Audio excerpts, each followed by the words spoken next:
दुनियेत सर्वात सुरक्षित मानल्या जाणाऱ्या बापाच्या छत्रछायेलाच कलंक लावणारी एक अत्यंत संतापजनक आणि घृणास्पद घटना कर्जतमध्ये उघडकीस आली. पोटच्या चिमुरडीला वाचण्याची शिकार बनवणाऱ्या एका 45 वर्षीय नराधम बापाने सख्ख्या मुलीवरच अत्याचार केलाय. या धक्कादायक प्रकारानंतर पीडित मुलीच्या आईने धाडस दाखवून पोलिसात तक्रार दाखल केली असून फरार झालेल्या नराधम बापास कर्जत पोलिसांनी शोधून पकडले आहे. या घटनेमुळे संपूर्ण कर्जत परिसरात तीव्र संताप व्यक्त होत आहे. पोलिसांनी दिलेल्या माहितीनुसार ही काळजाचा थरकाप उडवणारी घटना कर्जत पोलीस ठाण्याच्या हद्दीतील मुद्रे खुर्द येथे घडली.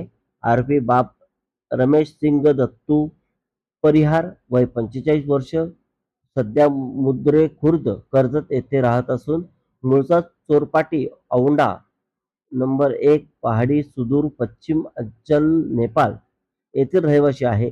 त्याने आपल्याच पोटच्या मुलीसोबत हे अमानुष कृत्य केले. दिनांक 13 मे 2026 रात्री या नराधमाने पहिल्यांदा पीडित बालिकेचे कपडे काढून तिच्याशी शारीरिक संबंध ठेवण्याचा प्रयत्न केला होता. त्यानंतर पुन्हा 15 मे 2026 रोजी मध्यरात्री 1 वाजण्याच्या सुमारास या नराधमाने मुलीचे कपडे काढून तिच्यावर अत्याचार करण्याचा प्रयत्न केला. अत्याचार सुरू असताना नराधमाने पीडितेचे तोंड दाबून धरले होते. मात्र वेदना असह्य झाल्याने चिमुरडीने अत्यंत विव्हळत जोरजोरात मम्मी मम्मी अशी हाक मारली. मुलीचा आवाज ऐकून झोपेतून जागी झालेली आई तात्काळ तिच्या खोलीकडे धावली. समोरच्या भयानक प्रकार पाहून आईच्या पायाखालची जमीनच सरकली. तिने कसलाही विचार न करता तात्काळ त्या नराधम बापाला बेदम चोप दिला आणि बाजूला सारले. स्वतःचा डाव अंगलट आल्याचे पाहून वासनाधाम बाप मध्यरात्रीच तिथून पळून गेलाय.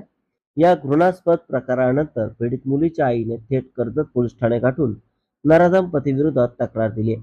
पोलिसांनी घटनेचे गांभीर्य ओळखून आरोपी रमेश सिंग दत्तू परिहार याच्या विरोधात कर्जत पोलीस ठाणे अंतर्गत बाल लैंगिक अत्याचार संरक्षण कायदा पोस्को 2012 चे कलम 4, 5N7 तसेच भारतीय न्याय संहिता BNS 2023 चे कलम 64(2)F आणि 65(1) अन्वये गंभीर गुन्हे दाखल केले आहेत. या संवेदनशील आणि संतापजनक प्रकरणानंतर फरार बापास पोलिसांनी शोधून काढत पकडले आहे. पुढील अधिक तपास महिला सहाय्यक पोलीस निरीक्षक मनीषा लटपटे या अत्यंत गांभीर्याने करीत आहेत.